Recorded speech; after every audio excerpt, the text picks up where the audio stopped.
കേരളം സമീപകാലത്ത് കണ്ടിട്ടില്ലാത്ത വൈകാരിക രംഗങ്ങളാണ് വണ്ടിപ്പെരിയാർ കേസിലെ വിധി പ്രസ്താവിക്കുമ്പോൾ കോടതിയിൽ കണ്ടത്. പൊട്ടിക്കരഞ്ഞും കോടതിക്കെതിരെ പ്രതിഷേധിച്ചും അന്ന് ആ കുടുംബം തകർന്നു നിൽക്കുന്നത് നമ്മൾ കണ്ടു. പ്രതി എന്നാരോപിക്കപ്പെട്ട അർജുൻ സ്വതന്ത്രനായി പുറത്തിറങ്ങുമ്പോൾ ആ കുഞ്ഞിന് നിഷേധിക്കപ്പെടുന്നത് നീതിയാണ്. അർജുൻ തന്നെ പ്രതിയെന്നുറപ്പിച്ച് പോലീസ് അടുത്ത നിയമ നടപടികളിലേക്ക് കടന്നിട്ടുണ്ട്. പക്ഷേ അതിനിടയിലും നേരിട്ട കൊടിയ ദുരന്തത്തിന് പിന്നാലെയും ആ കുടുംബം വേട്ടയാടപ്പെടുകയാണ്. ഇന്ന് രാവിലെ വണ്ടിപ്പെരിയാറിന് സമീപം പശുമല ജംഗ്ഷനിൽ വെച്ചാണ് പീഡനത്തിനിരയായി കൊല്ലപ്പെട്ട കുട്ടിയുടെ അച്ഛനും മുത്തച്ഛനും കുത്തേറ്റത്.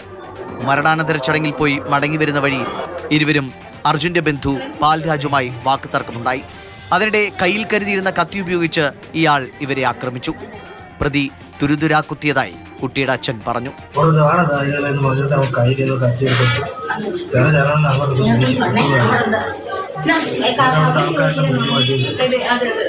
എത്ര മണിക്കാണ് സംഭവം?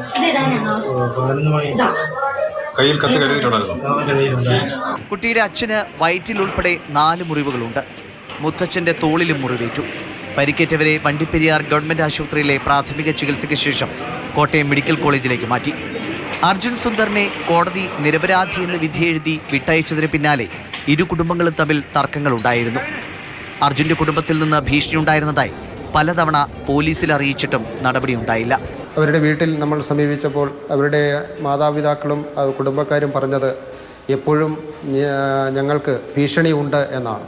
ഈ വിവരം വണ്ടിപ്പെരിയാർ പോലീസ് സ്റ്റേഷനിലും CM-ഒക്കെ അറിയിച്ചിരുന്നതുമാണ്. എന്നിട്ടും അവർ വേണ്ട ഒരു ഗൗരവം കൊടുക്കുവാൻ വേണ്ടിയിട്ട് തയ്യാറായിട്ടില്ല.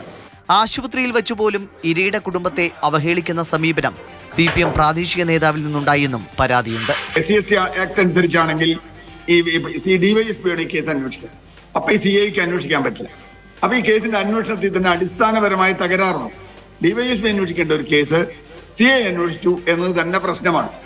അത് മറച്ചു വെക്കാനും അത്തരം കാര്യങ്ങൾ ഉയർത്തിയപ്പോഴാണ് ഈ അച്ഛനോട് വിരോധമുണ്ടായത്. കേസിൽ സത്യം പുറത്തുവരാതെ ഇത്തരം സംഘർഷങ്ങൾ അവസാനിക്കുമെന്ന് കരുതുക വയ്യ. കോടതി അപ്പീൽ ഫയലിൽ സ്വീകരിച്ചിട്ടുണ്ട്. പുനരന്വേഷണം നടത്തി പ്രതിയെ കണ്ടുപിടിച്ച് ശിക്ഷിച്ചേ മതിയാകൂ. അല്ലെങ്കിൽ അരക്ഷിതരായി മാറുന്നത് ആ കുഞ്ഞിന്റെ കുടുംബം മാത്രമല്ല, ഈ നാട്ടിലെ മുഴുവൻ കുടുംബങ്ങളുമാണ്. ഇടുക്കി ബ്യൂറോയ്ക്കൊപ്പം ന്യൂസ് ഡെസ്ക് മാതൃഭൂമി ന്യൂസ്. ഇന്നത്തെ സംഭവത്തോടെ ആ കുഞ്ഞിന്റെ കുടുംബത്തിന് സുരക്ഷിതത്വം ഉറപ്പാക്കണമെന്നാവശ്യപ്പെട്ട് കോൺഗ്രസിന്റെ നേതൃത്വത്തിൽ ഉപരോധ സമരമടക്കം നടന്നു. നേതാക്കളും ശക്തമായി പ്രതികരിക്കുന്നുണ്ട്. ഉന്നാവോ സംഭവം പോലെ തന്നെയാണ് വണ്ടിപ്പെരിയാറിലും ഉണ്ടായതെന്നാണ് പ്രതിപക്ഷ നേതാവ് VD സതീശൻ പറയുന്നത്. പ്രതിക്ക് രാഷ്ട്രീയ സംരക്ഷണം ലഭിക്കുന്നത് കൊണ്ടാണ് ഇരയുടെ പിതാവിന് ആക്രമണം നേരിടേണ്ടി വന്നതെന്ന് KC വേണുഗോപാൽ പറഞ്ഞു.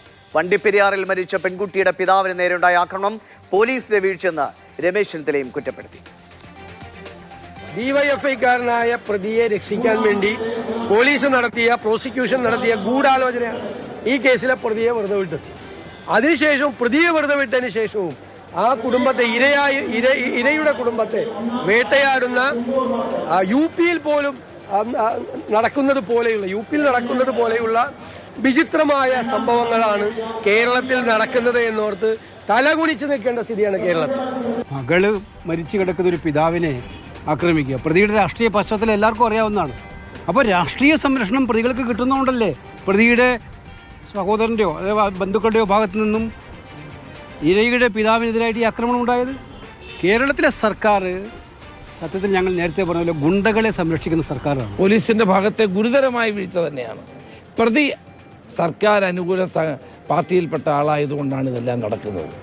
പ്രതിക്ക് DYFI ബന്ധമുള്ള ആളാണ്, മാർക്സിസ്റ്റ് പാർട്ടിയായിട്ട് ബന്ധമുള്ള ആളാണ്. അതുകൊണ്ടാണ് ഈ പ്രതി വെറുതെ വിടാനുള്ള സാഹചര്യം ഉണ്ടായത്.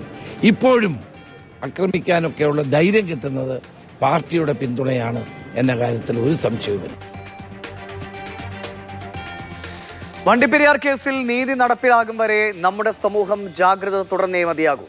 വർഷങ്ങൾ നീളുന്ന വ്യവഹാരമാകാതെ സത്യം പുറത്തു കൊണ്ടുവരണം. ഈ നാട്ടിലെ ഓരോ കുഞ്ഞിനും ഓരോ അച്ഛനമ്മമാർക്കും ഈ നാട് സുരക്ഷിതമാണ് എന്ന തോന്നലുണ്ടാകണം.